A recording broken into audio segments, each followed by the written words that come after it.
Hola, ¿qué tal familia de bigfinanzas.com? Bienvenidos a este primer curso de Smart Money.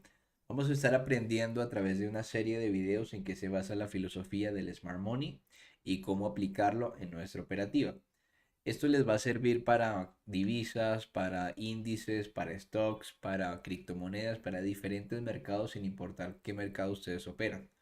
Obviamente recuerden que este curso tiene un fin didáctico, no es una recomendación de inversión y lo que buscamos con esto es ayudar a aquellas personas que quizá no tengan los medios para hacerse un curso completamente pago, pero buscando también enseñarles una filosofía de lectura. Recuerden que Smart Money literalmente traduce dinero inteligente. Si nosotros analizamos en perspectiva las diferentes estrategias que existen en los mercados, como patrones armónicos, ondas de Elliott, la filosofía de Wyckoff, entradas por soporte y resistencia, entradas por breakouts, cada uno de ellos tiene una lógica detrás, la cual explica el por qué un trader entraría al mercado. Y obviamente junto con esa lógica debe ir acompañada una estadística que nos pueda decir que esa estrategia de una u otra manera puede ser efectiva. De manera que es responsabilidad de ustedes, cada uno como traders, si van a ver este curso, poner a prueba, con base en un backtesting la estadística, sacar los números para poder determinar si ustedes quieren implementar esto dentro de su operativo.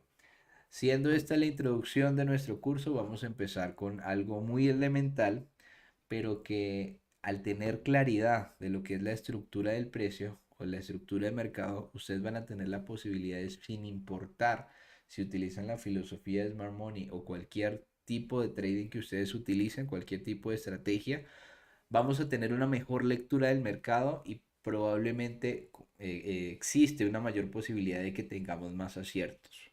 ¿En qué se basa el Smart Money o cuál es la filosofía? Bueno, básicamente el Smart Money es una forma de lectura del mercado en donde se va acumulando una serie de conceptos que lo que buscan es tratar de entender en dónde están posicionados las instituciones y de alguna manera dar una explicación con base en esta filosofía y en esta lógica.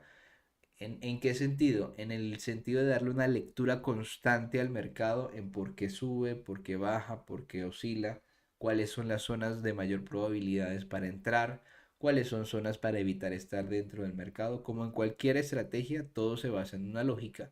Y la lógica que hay detrás de esta estrategia es tratar de entender dónde están las instituciones. No siendo más entonces, vamos a empezar con la estructura del precio. La estructura del precio está compuesta generalmente por una secuencia de altos y bajos dentro del mercado que conforman tendencias. Generalmente nos lo explican de una manera sencilla cuando vemos secuencia de altos y bajos más altos o secuencia de altos y bajos más bajos. Nos dicen que estamos ante la presencia de una tendencia alcista o de una estructura alcista y de una estructura bajista según sea la secuencia de altos y bajos más bajos o más altos. Sin embargo, cuando nosotros nos encontramos ante la realidad del mercado, generalmente nos encontramos estructuras un poco más parecidas a esta. Eso es lo que básicamente nosotros denominaríamos una estructura alcista. ¿En qué sentido? Si nosotros tomamos el punto más bajo y marcamos el punto más alto, claramente trazamos una línea recta en la que determina que la secuencia o la estructura en ese sentido es alcista. O en otros casos, cuando nos encontramos estructuras bajistas como estas, digamos que pudiéramos hacer lo mismo, tomamos el punto más alto y el punto más bajo y de esa manera nosotros determinamos claramente que la tendencia está bajista.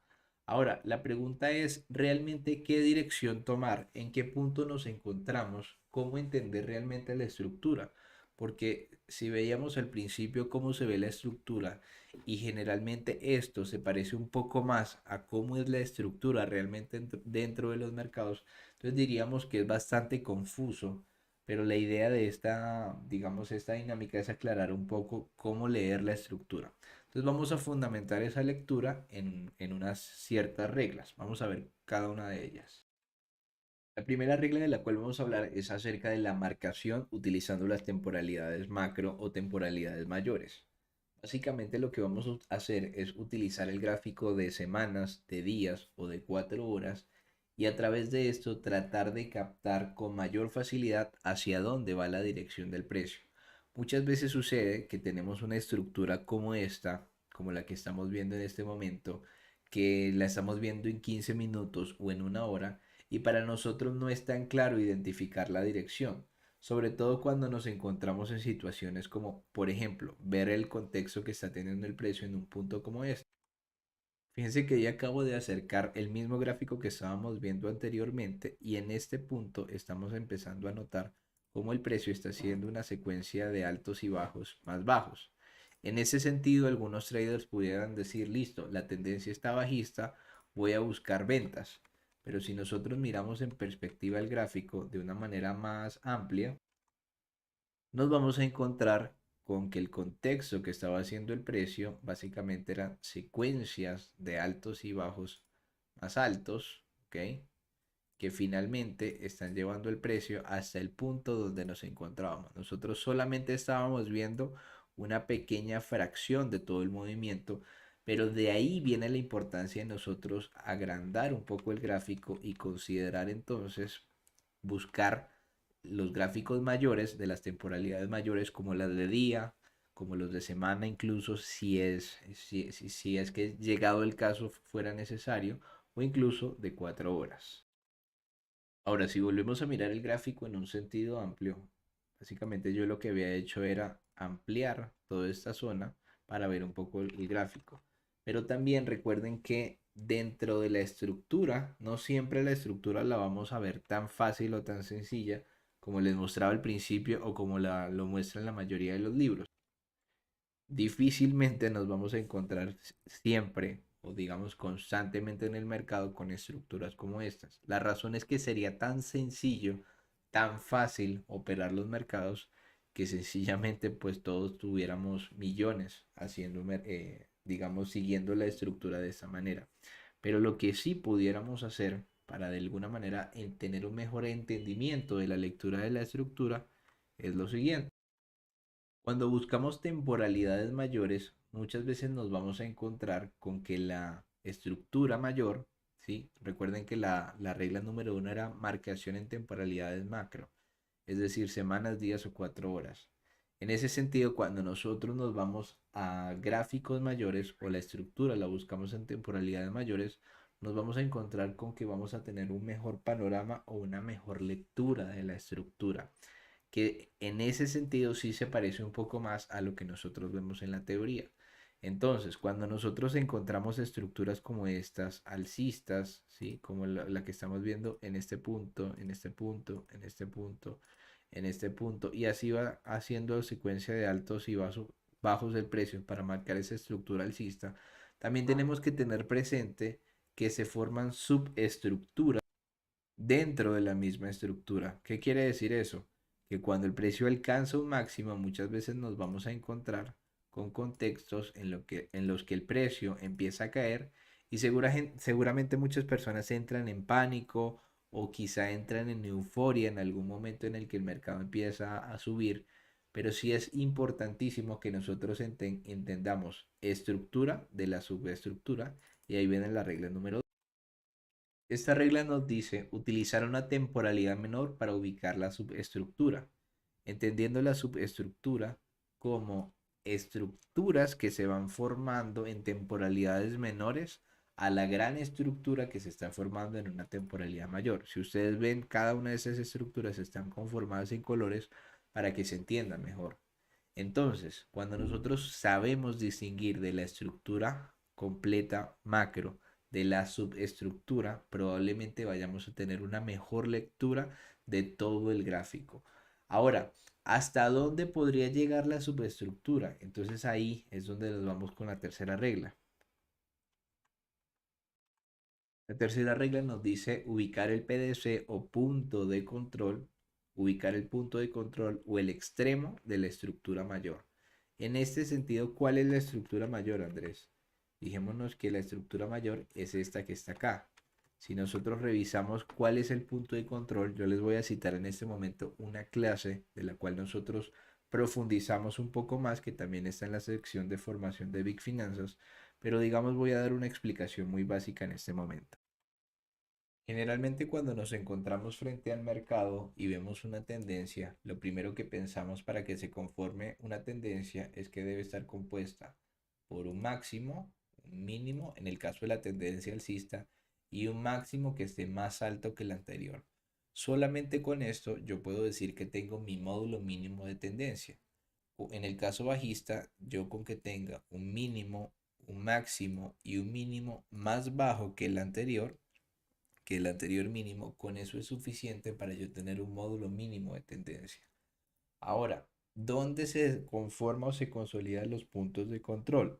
Recuerden que generalmente se nos ha enseñado, digamos de una manera retail, por así decirlo, que las tendencias se suelen romper directamente cuando ya el precio rompe la línea de tendencia. Sin embargo, no hay nada menos cierto que esto. En este sentido, pues claramente respetamos a las personas que operan de esta manera. Recuerden que nosotros en el trading nadie es dueño de la verdad porque existen diferentes formas de leerlo, pero digamos la práctica nos ha enseñado que realmente esto está un poco alejado de la realidad y ya lo vamos a ver ahora, digamos ya cuando pasemos a la parte gráfica dentro de lo que es los gráficos de vela, ¿ok? Porque existe algo que nosotros denominamos el punto de control. ¿Qué es el punto de control? Retomando, por ejemplo, el gráfico como lo teníamos, nosotros vamos a encontrarnos con momentos como este. Fíjense que el punto de control o el extremo del movimiento del bloque, nosotros lo pudiéramos llamar como el causante o el responsable de que se haya generado un nuevo máximo cuando estamos alcistas y el causante de que se haya generado un nuevo mínimo cuando estamos bajistas. ¿Por qué razón, Andrés? Porque básicamente justo en estas zonas tuvo que haber existido una inyección de liquidez de las grandes instituciones, de los grandes jugadores de mercado, para que justo desde este punto partieran fuertes movimientos, en este caso alcista, o justo para que desde acá el precio partiera haciendo nuevos mínimos generando movimientos bajistas. Por esta razón es que nosotros le vamos a dar esa relevancia a los puntos de control y consideramos que esta sería como la zona límite hasta la que el precio pudiera atravesar. Eso no quiere decir que en algunos puntos el precio no nos va a generar movimientos como este, rompe en falso y después se va, o no quiere decir que el precio después genera movimientos como este y ahí automáticamente se da un cambio en la estructura. Eso lo vamos a hablar mucho después. Sin embargo, lo que quiero que se graben en este momento es hasta dónde vamos a delimitar nuestras últimas zonas, hacia dónde puede llegar el precio. Y en ese sentido recordemos las reglas. Recordemos que la regla nos dice que debemos hacer una marcación en las temporalidades mayores, semanas, días o 4 horas, utilizar una temporalidad menor para ubicar cuál es la estructura, que ya bien lo hablamos, y por último es ubicar el punto de control o el extremo de la estructura mayor para de esta manera determinar hasta dónde puede llegar el precio. En este caso, por ejemplo, este es el punto de control. Fíjense que el precio no sobrepasó esta zona. Lo mismo en este punto, una vez se genera un nuevo máximo, este pasa a ser el punto de control y así sucesivamente, tal como el video que les cité para que es importantísimo que lo vean. Básicamente hasta acá va a llegar la explicación de la clase teórica. Ahora en la siguiente clase, en la parte 2, vamos a ver la explicación de todo este cúmulo de reglas, de enseñanza, de lectura de la estructura aplicado al gráfico de velas. Nos vemos en la segunda parte.